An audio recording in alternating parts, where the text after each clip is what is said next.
amigos e amigas, voltamos aqui para falar sobre as últimas hipóteses de rescisão do contrato de trabalho. As últimas hipóteses de rescisão do contrato. Nestas hipóteses, eu quero falar o que com vocês? Sobre a culpa recíproca. Quero falar sobre a morte do empregado e o factum principis e o aviso prévio. Esses são os temas dessa aula, tá ok? Então vamos lá o que você deve saber. Primeira hipótese, gente. O contrato de trabalho poderá ser rescindido se houver a culpa recíproca, senhores. O que seria a culpa recíproca? Anotemos por gentileza. Vamos lá. É quando ambas as partes, empregado e empregador, cometem uma justa causa. É quando ambas as partes, empregado e empregador, cometem de forma recíproca uma justa causa. Gente, para você poder entender isso.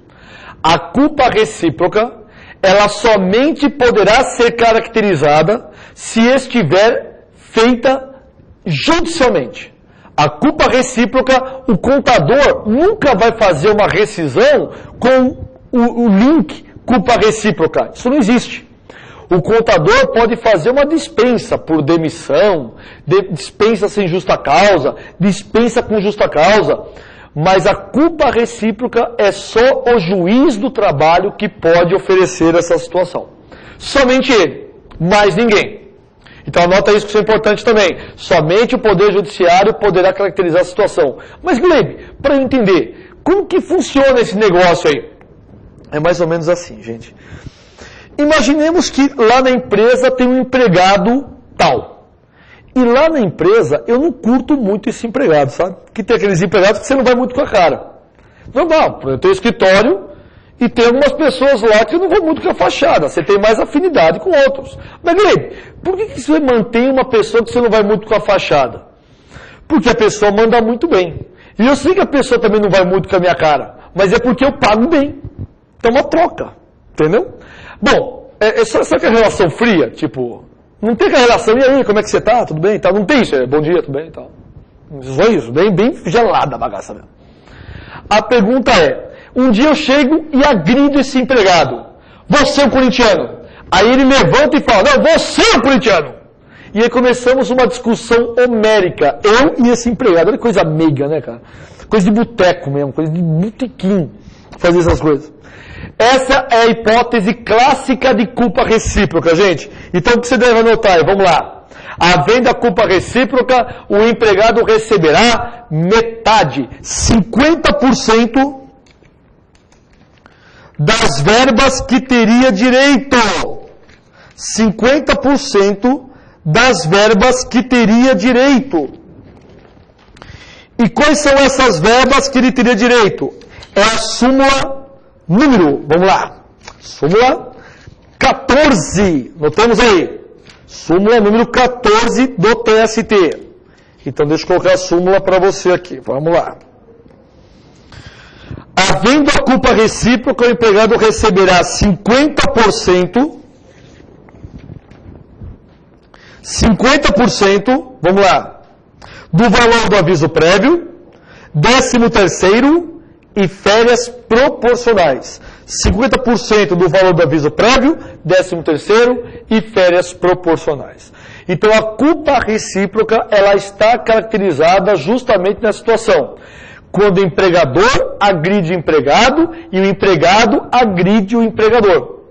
Então fica aquela troca de farpas, que pode ser física ou até mesmo moral, pode ser por e-mail. Tudo bem? Sabe aquelas coisas por e-mail? Bem, você é isso, você é aquilo, aquelas coisas. Isso é culpa recíproca. Então, metade do que teria direito às verbas indenizatórias. Fechou? Próximo artigo. Artigo 485. Quando o empregado, ou melhor, quando o empregador morreu, o empregador faleceu, o empregado também pode ingressar com uma rescisão indireta e pedir a quebra desse contrato. Por exemplo, o Zé Ricardo aqui, que é o bambambam aqui dos outros concursos. Se ele morrer, você, viu Zé, você vai morrer, eu não. Se você morrer, eu não trabalho mais nos outros concursos. Sem você aqui, a vida para mim não existe. Então o empregado, ele pode fazer o quê, gente? Ele pode, sem dúvida nenhuma, meus caros amigos, entrar com uma rescisão indireta e também pedir a quebra do contrato, porque sem o Zé Ricardo, eu não atuo nessa empresa. Artigo 486, vamos lá. Agora vamos falar sobre o factum principis. Sabe quem que é a sua princesa? Factum principis, em latim, né? Fator do príncipe. Sabe quem que é a sua princesa? Quiçá esteja de aviso prévio? A Dilma. Quiçá esteja de aviso prévio. É o seguinte, senhores. A Dilma, presidente da República, por enquanto. O Alckmin, governador de São Paulo. Um exemplo, ok? E o prefeito aqui de São Paulo. Eu até esqueci o nome dele e nem quero me lembrar também. É o seguinte, senhores. No caso de paralisação da empresa por parte do poder público, a empresa vai ser fechada. A empresa vai mandar embora esses empregados. Quem que vai pagar as verbas rescisórias? A empresa. Só que no caso de factum principis, fator do príncipe, a multa dos 40% do FGTS deverá ser pagos por quem? Pelo poder que deu causa àquele fechamento. Então vamos dar um exemplo. Vocês acham, turma, que gastamos muito dinheiro com os estádios de futebol no Brasil para a Copa do Mundo? Muitos vão falar, claro que sim, um estádio valendo R$1 bilhão, com dinheiro público, como foi o caso do Gambazão, né, aqui em Itaquera. O Gambazão, né, Itaquerão. A pergunta é, meus queridos amigos e amigas, você acha que gastou muito? Nem se compara o que está sendo gasto com a transposição do Rio São Francisco. E ninguém fala. E a transposição do Rio São Francisco está fazendo o quê? Afluentes do Rio São Francisco para o Nordeste. A ideia é boa, mas só que a forma como está sendo feita está errada. E muitas cidades que até então estão no lugar, essas cidades estão sendo o quê? Alagadas. Então as empresas estão fechando. Ou seja, essas empresas, essas casas estão sendo desapropriadas. Uma vez que nós dispensamos esses empregados, quem que vai pagar a multa dos 40% do FGTS? Turma, é exatamente o poder, ou melhor, o governo federal, porque é o governo federal que está fazendo a transposição do Rio São Francisco.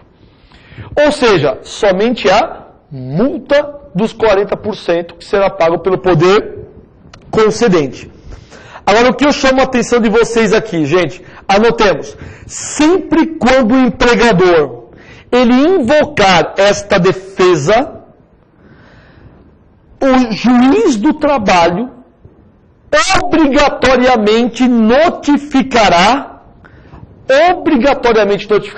o órgão competente.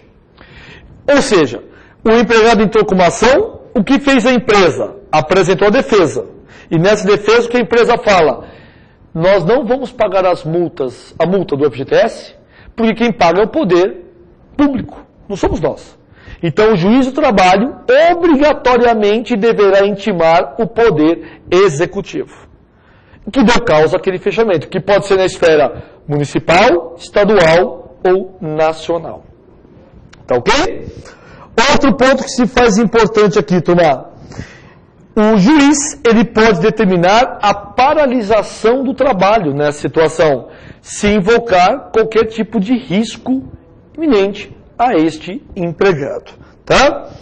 Outro ponto importante, turma, aqui. Sempre que a parte interessada ela apresentar um documento hábil que faz prova a esta situação, o juiz deve determinar, turma, para que a autoridade contrária seja ouvida e tem um prazo. E é esse prazo que cai em concurso público para você. Qual é o prazo para que a parte contrária seja ouvida quando alegado o factum principis? Anota, 3 dias. Então, alegado isso, a parte contrária tem que ser ouvida em até 3 dias. Ótimo, gente. E uma vez que o juiz do trabalho verifica esta situação, que realmente não compete a ele julgar, esse processo ele tem que ser remetido a uma das varas da Fazenda Pública ou vara federal.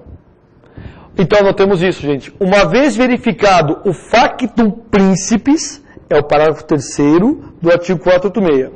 Uma vez verificado o factum principis, o juiz do trabalho remeterá esse processo para onde? Para uma das varas da Fazenda Pública ou uma das varas federais. Interessante, né? Depois, gente, dá uma lidinha, por favor, no artigo 486 e nos 3 parágrafos, tá bom? Primeiro, segundo e terceiro. Claríssimo a todos?